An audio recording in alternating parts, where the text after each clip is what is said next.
My name is Linda Smith. I'm Chief of the Health and Exposure Assessment Branch, and we're here today to talk about the amendments to our indoor air cleaner regulation that's coming out of our indoor air section. Pat Wong is the manager of that section, and he's going to introduce the item. Hi, thank you, Linda. I guess before we start, I'd like to introduce my staff who have been working diligently on this amendment. To my left is Dr. Jeffrey Williams. He is our technical lead on the air cleaner regulation. Also, he's responsible for auditing the labs for the regulation. To the right is lead staff, Dr. Julia Gress, and Dr. Gress will be giving the presentation today. Before we start with the presentation, there are some housekeeping announcements I do need to make. Before we begin today's workshop, I have a few details to go over. Please look around and identify 2 exits closest to you. In some cases, an exit may be behind you. In case of an emergency, evacuees will exit down the stairway and possibly toward a relocation site across the street. Please take your valuables with you and do not use the elevators for any reason. The drinking fountain and restrooms are located outside the main lobby along the I Street side of the bridge, of the building. And I guess we can start, and Julia, please start the presentation.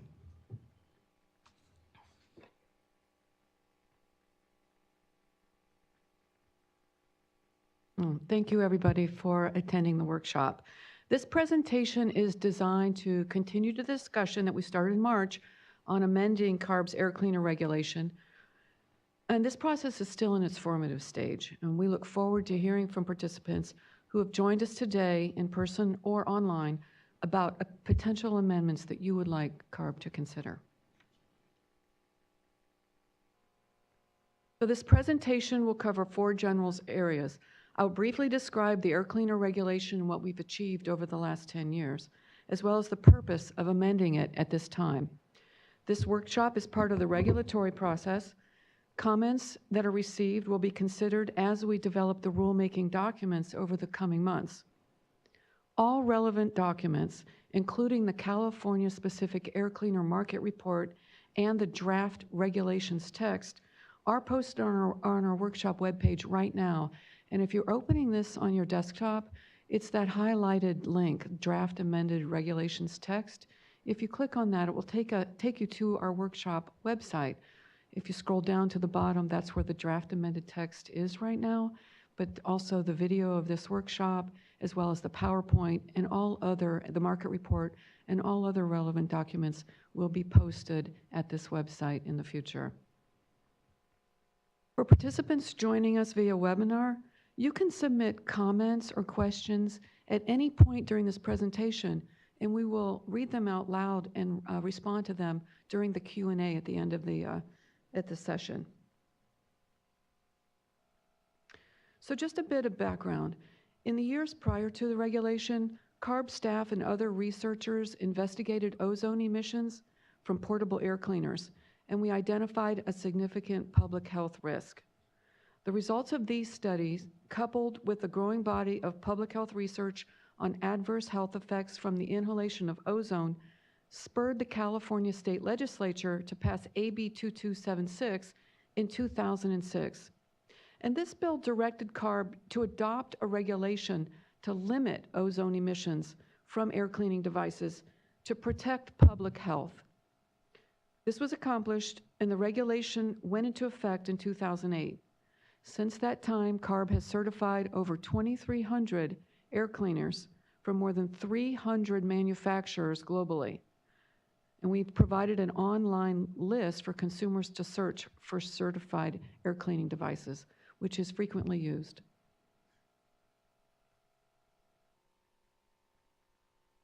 The current regulation covers any energy-using device intended to reduce airborne pollutants in an enclosed space. This slide shows images of the general type of devices included in that definition.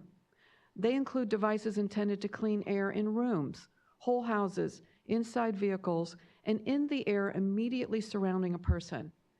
They can be standalone units or attached to a wall, ceiling, or other indoor surface. The definition was intentionally broad to cover a wide range of air cleaners. In a nutshell, in order to sell or distribute an air cleaner in California, manufacturers must meet certification requirements, display an ozone emissions label on the device packaging, advise consumers that uncertified devices cannot be shipped to California, notify distributors, retailers, and sellers about the regulation, and maintain certain records on production, sales, and testing. All of these provisions must be met to be in compliance with the regulation.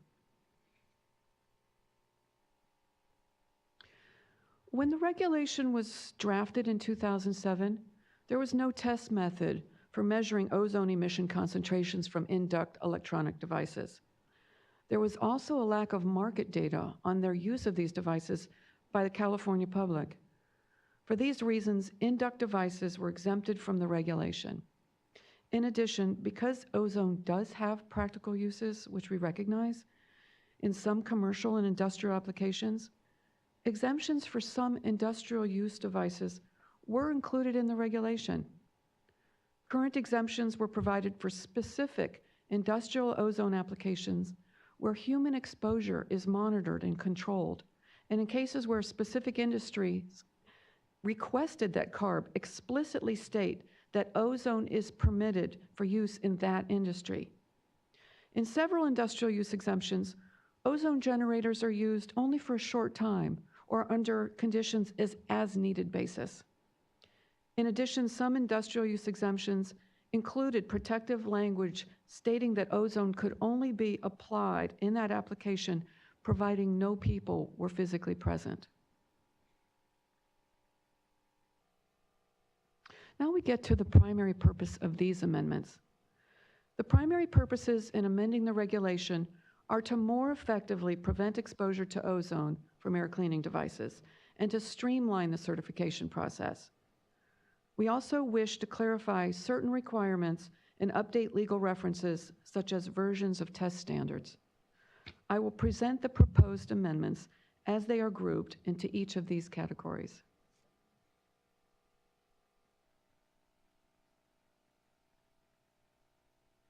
There are several key areas that CARB proposes to amend to strengthen the regulation. These amendments include expanding the definition of the types of indoor air cleaning devices which were previously exempted from the regulation. In addition, we propose to refine the list of exempted uses in some key ways. I will discuss each of these in detail.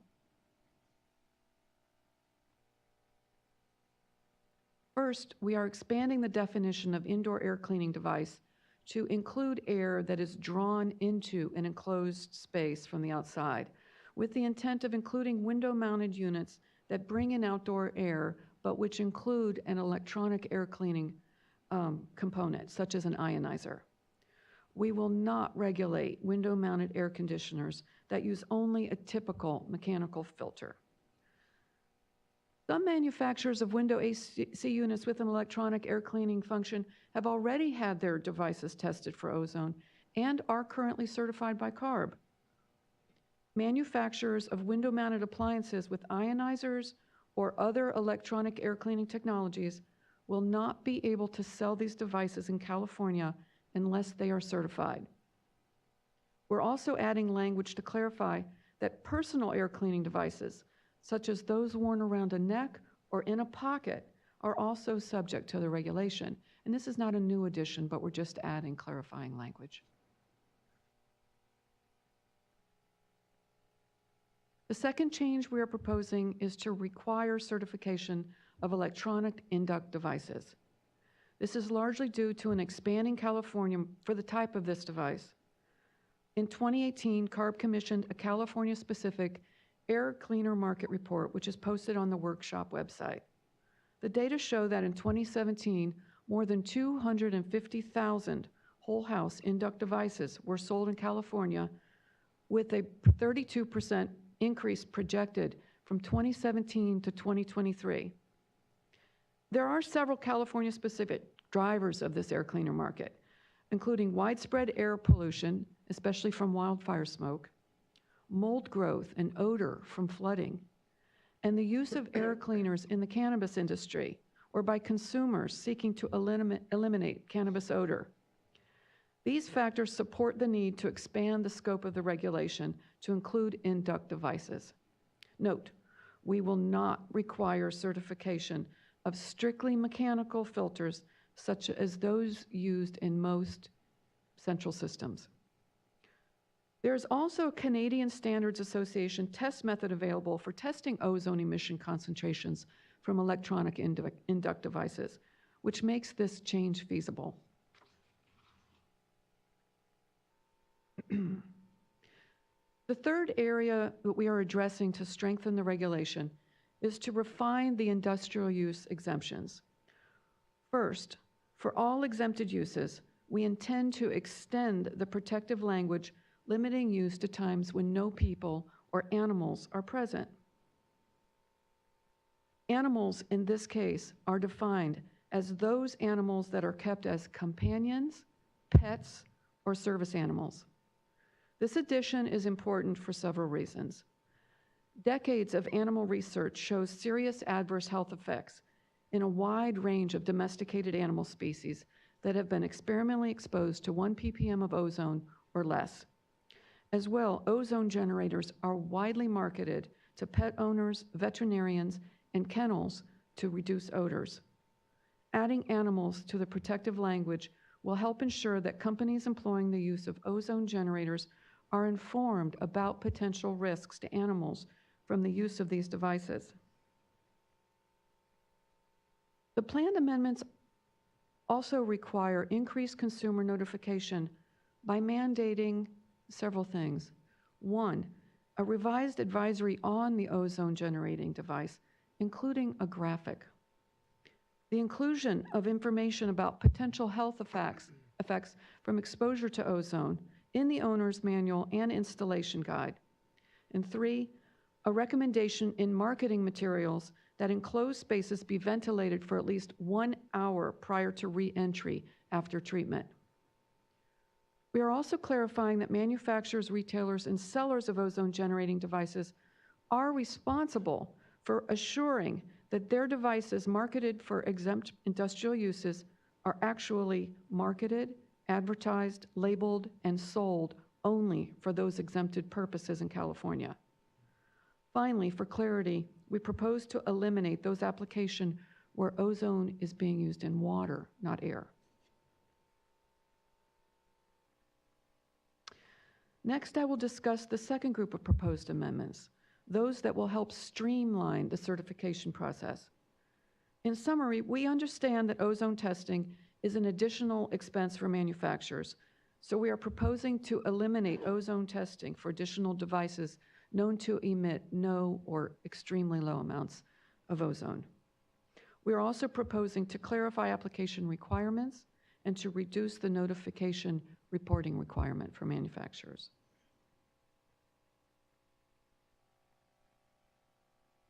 One proposal to streamline certification is to reduce ozone testing requirements. At this time, CARB proposes to exempt from ozone testing portable mechanical air cleaning devices, which include 250 nanometer wavelength UV bulbs and no other electronic air cleaning technology. UV bulbs are used for a variety of purposes in air cleaners, but in some cases, these bulbs can produce ozone.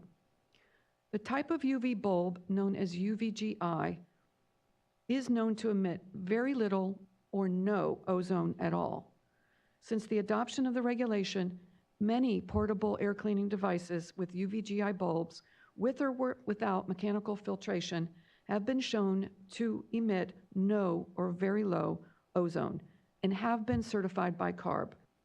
CARB is now confident that portable air cleaning devices that are properly outfitted with UV bulbs that transmit only germicidal UV wavelengths with a spectral peak at 253.7 nanometers will not produce significant amounts of ozone. The electrical safety report will need to include specific information about the bulb, though, including the type, the model number, manufacturer, and peak wavelength. And because it is possible for consumers to replace the UVGI bulb with one that does emit ozone, CARB proposes to require the owner's manual to specify the replacement bulb type and model number and to discuss hazards associated with installing the wrong bulb type so that consumers know why it's important to only use germicidal UV in their air cleaner. Although exempted from the ozone test, these and all portable mechanical devices will still need to be certified by CARB.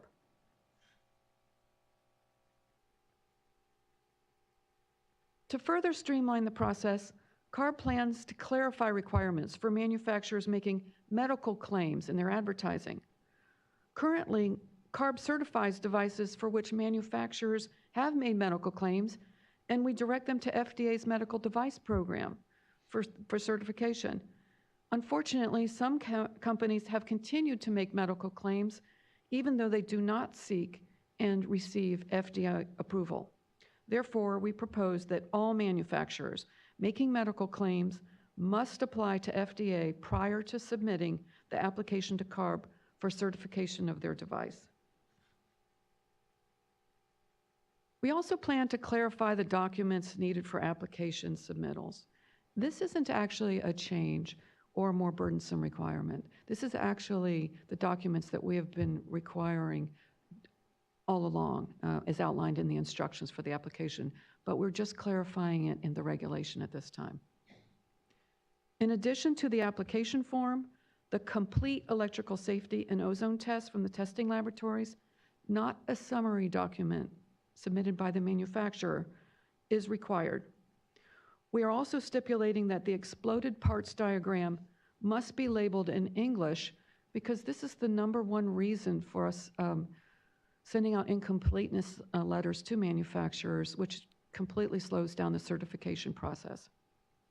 Finally, we require the owner's manual and a copy of the online listing directory.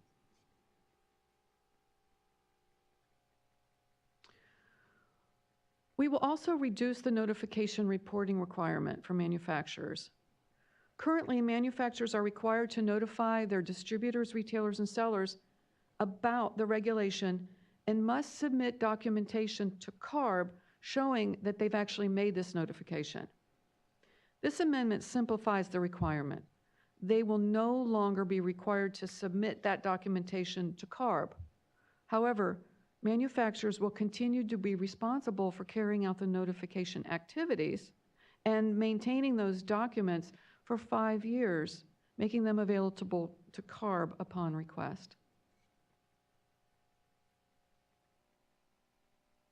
CARB is also proposing amendments that clarify when a certified device would need to be recertified and how marketers should inform potential consumers that an uncertified device is not available for sale to California addresses. This is a particular issue with online retailers.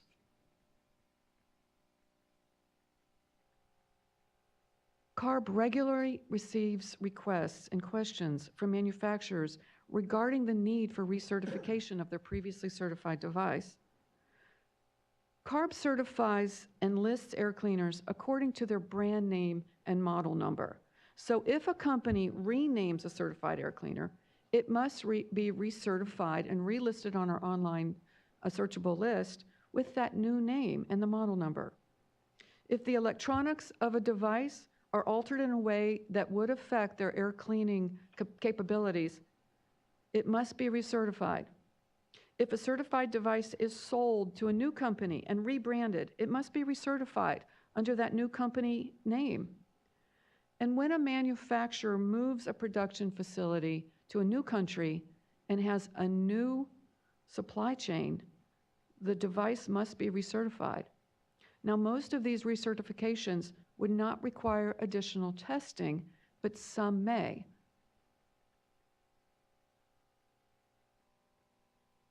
CARB also proposes to clarify when online marketers need to let consumers know that a device cannot be shipped to a California address.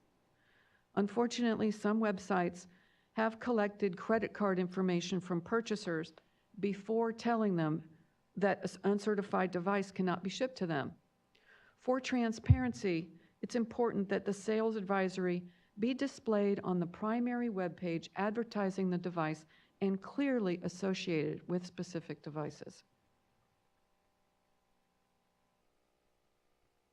CARB also proposes to update the regulations text to the latest versions of approved test standards and add additional ones.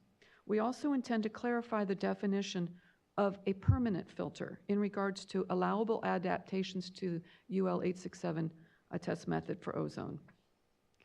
We also propose a slight change in the certification label that is required on the packaging of certified devices. I will now provide more detail on each of these.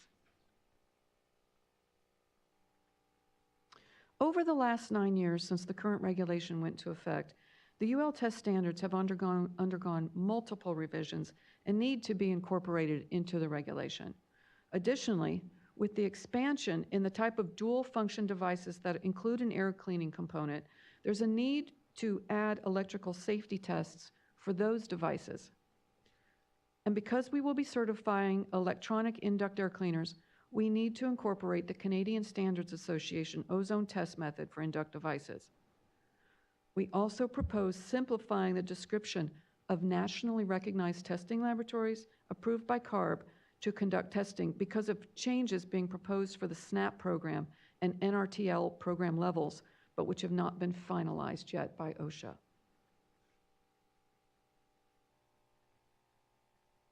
CARB is purposefully clarifying the definition of what constitutes a permanent filter. The ozone test method includes removing all filters in a device for a portion of that test. A few manufacturers have claimed that the filter in their device was permanent, could not be removed for testing, when in fact the filter was actually easily removed by the testing lab. CARB is clarifying that if a filter can be easily removed by a testing laboratory, then it is not permanent and must be removed for the purposes of the test. If a manufacturer claims that a filter is permanent, then the filter also must be capable of functioning effectively for the lifetime of the device and not need replacement.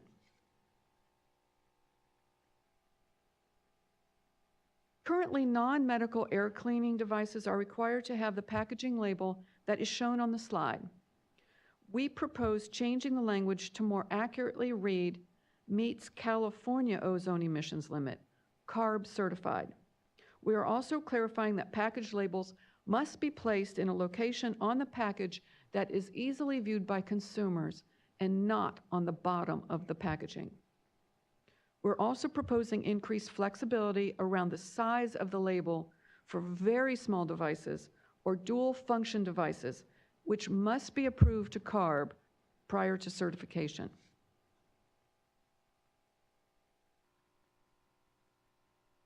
As I stated in the beginning of this presentation, we are really still in the formative stage of this process, and we are seeking your feedback. We will be preparing the official rulemaking documents over the next couple of months, so this is really the best time to express your ideas and concerns about the current regulation or any of these proposed amendments. The final rulemaking documents will be publicly released on October 25th, which is 45 days before the board hearing in December, and begins the official 45-day comment period. My contact information is there at the bottom of the slide, so please feel free to provide feedback or to request to meet with us in person or by the phone. And thank you again for attending this workshop. We will now open the meeting to questions and comments. Webcast participants can email questions or comments to sierrarm@calepa.ca.gov, and they will be read out loud and answered by staff. Thank you. Thanks, Julia. I guess we'll first see if we have any questions online.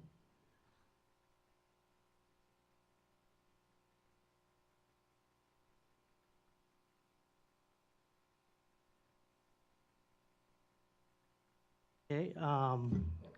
Thank you, Yuri. I guess we do have 2 questions from Ron Saunders. It didn't say where he's from, but the first question is, if any product advertises releasing air scrubbers into the space, but is offering a no ozone option, would that advertising be reviewed by CARB?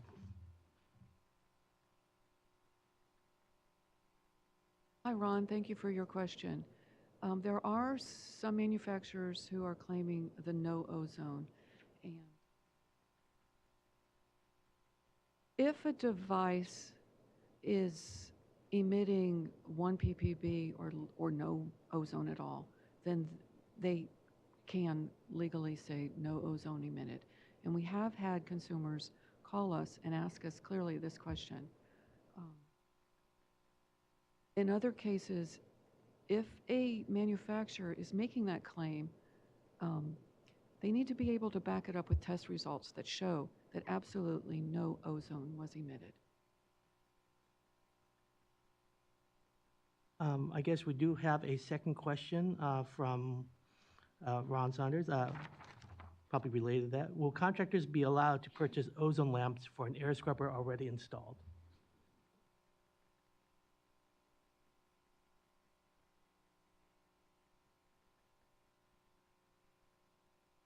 This is an interesting question that we haven't decided upon, but we will consider. Because typically there is a period of time after a regulation, before the regulation goes into effect, and devices are typically grandfathered in.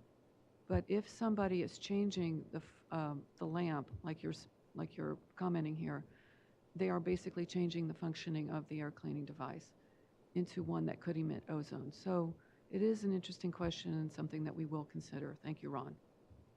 Julie, would you like me to add something to that?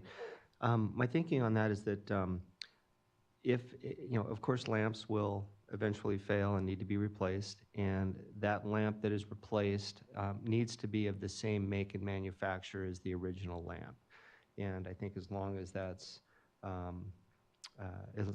the case, then I don't see that being an issue for replacing a lamp, if that's what Ron is asking. He's saying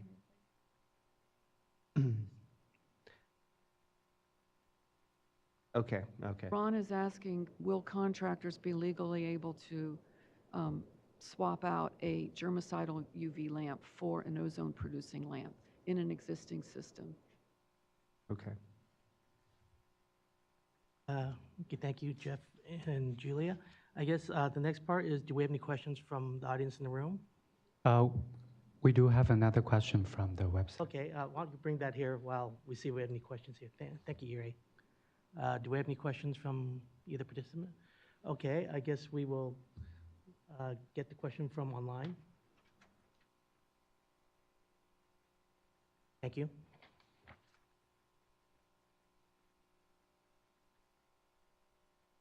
Okay, and I think this one probably be answered me. UVGI, and this is from Tom Wilson from CGF Products.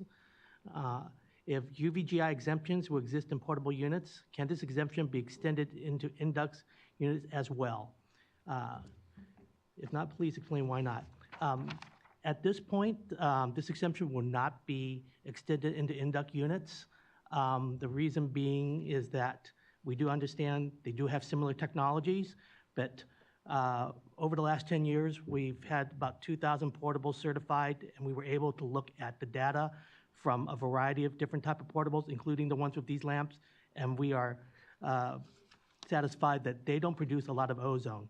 Now, the in-ducts are going to be a different type of test, and we do not know whether or not these type of devices would produce ozone at a higher amount. We just don't have the background. If anybody has information, please forward that to us. So at this point, we're going to leave the fact that in-ducts will not get this exemption. It is something we could revisit in the future, but main reason right now is we just don't know enough about this technology in in-ducts and whether or not there would be an issue with ozone.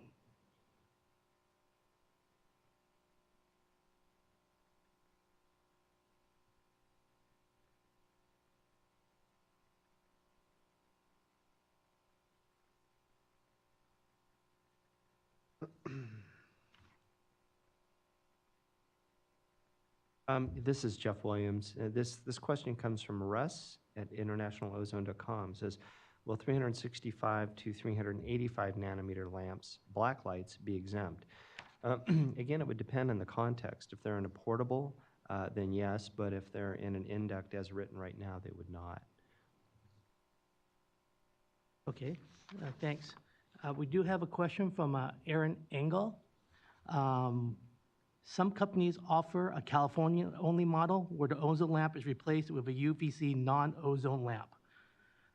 The manufacturer still promotes the feature benefits of ozone, i.e. to reduce odors and chemicals, but does not. Is there any clarification between the type of UV lamp and the features promoted?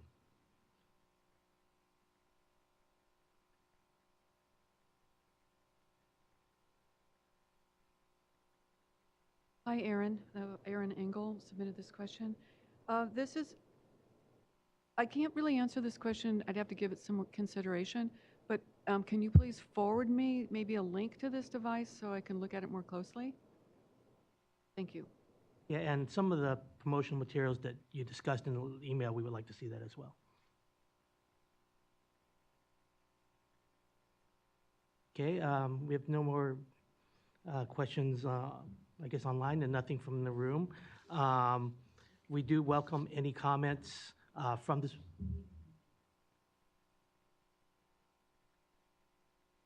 We will take about a 5-minute break to see if any additional questions come in, and then we will continue after that. Thank you.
I guess we're going to start back up again with a couple of clarifications and some additional questions which have come up. We did get a question. This is from Russ regarding will 365 to 385 nanometer lamps blacklight be exempted? The way the amendments are written right now, we're only exempting light with a wavelength between 240 to 280.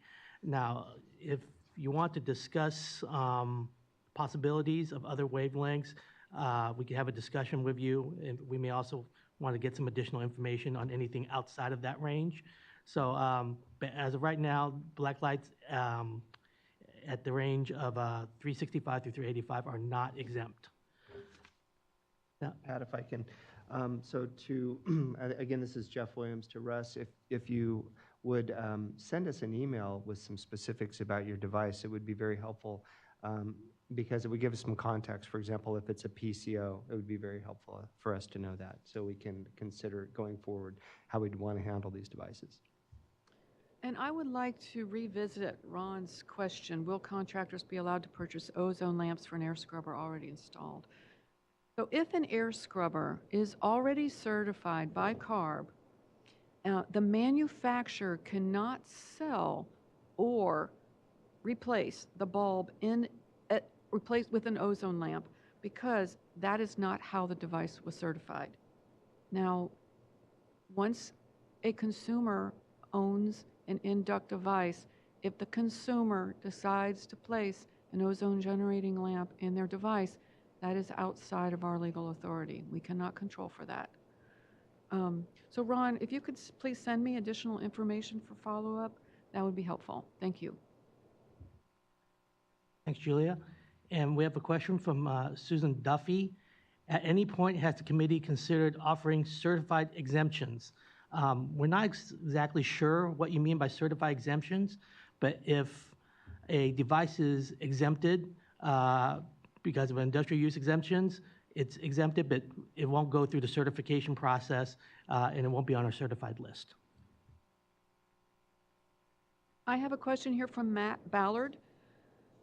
Where do in-duct devices that emit hydroperoxides as their means of air cleaning fall in this discussion? I believe there is already an OSHA standard that limits hydrogen peroxide producing equipment to 1 ppm. Have these devices been addressed by CARB? We have hydroxyl radical producing devices are subject to the regulation, and they do need to be tested for ozone emissions, not for the hydroxyl radical formation. So that is under the purview of the regulation, and that's how we address this issue. Thank you, Matt. Thanks, Julia. And I'm hearing the printer whir over there, so that means we may have another question. Yes.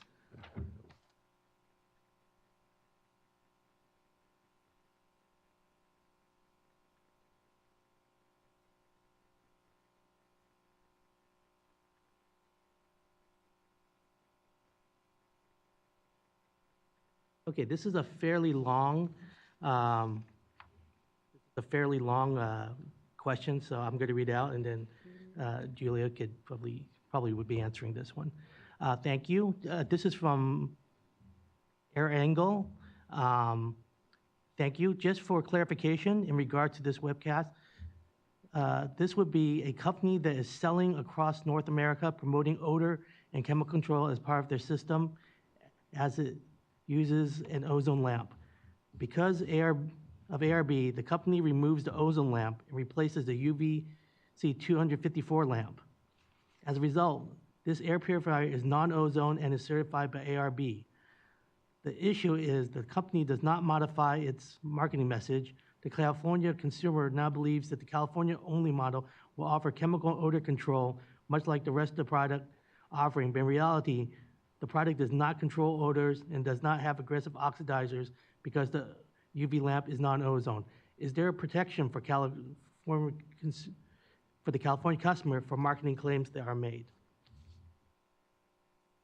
Thank you, Aaron, for writing in.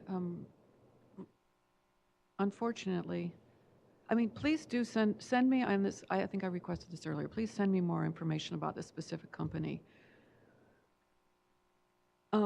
If the device is certified by CARB, and they do, in fact, sell a device that does not include the ozone lamp, then they are within the, meeting the certification requirements.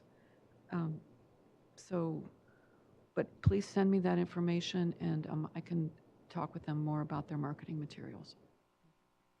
Yeah, and I'd like to add, the purpose of the regulation and our job here at CARB is to certify devices for the amount of ozone they come out, just to make sure they don't produce a amount of ozone. We make no statement about efficiency of the devices, if the claims made on how well they would clean a room or odors, we do not look into that. Now, if they're making those claims and they're not following up, that is a consumer issue, but that is not something covered by us.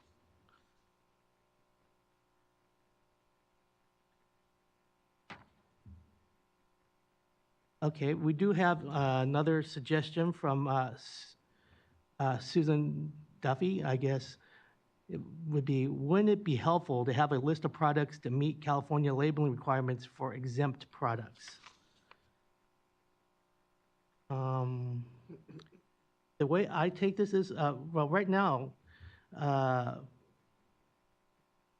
we don't have a labeling requirement for exempt products. You know, Julie could clarify on that. We do have a requirement that a warning is put or a notice is put on the device. So I'm not sure. Yeah, I guess you can address that. Hi, Susan. Our online directory is really focused on the certified products, and we don't do any kind of preferential marketing. We're not trying to drive consumers to using ozone generators, which I'm assuming that those are the type of devices that you would like to have us listed for consumers. So our focus is really on the low, very low or no ozone emitting products, and not promoting ozone generating products. Thank you. I guess we do have a follow-up question from Ron Saunders. And probably, yeah, I can read it out. Oh, you can read it out. Okay, Ron, thanks for getting back in touch. If a product claims, and I think he's still talking about the Air Scrubber Plus, if a product claims to clean viruses, bacteria, and mold on surfaces in a home, will that product require FDA testing? No, they're not making specific medical claims such as cure asthma, showing pictures of babies and mothers and saying will reduce the symptoms of allergies in your child. Those are specific medical claims.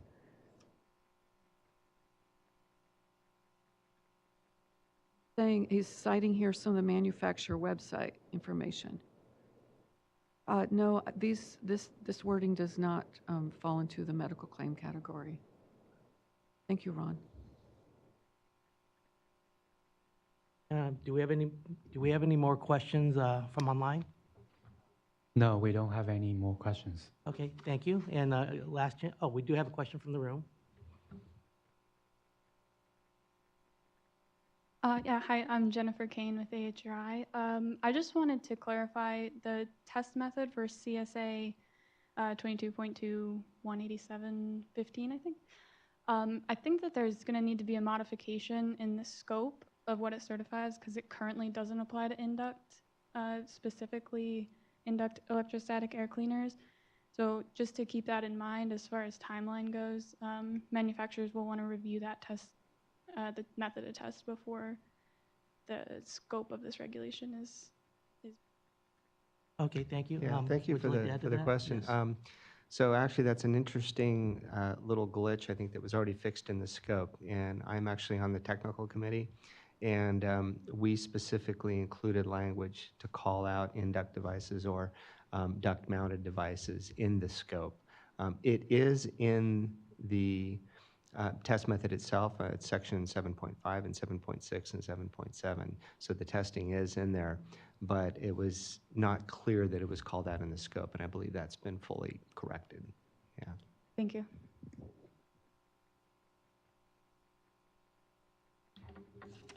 Okay, I guess if we have no more questions, I'd like to thank everyone for participating in our workshop today. Again, we will be accepting comments throughout this process. We would do request that you get comments to us by, was it June 30th? By June 30th. Yeah, and thank you again.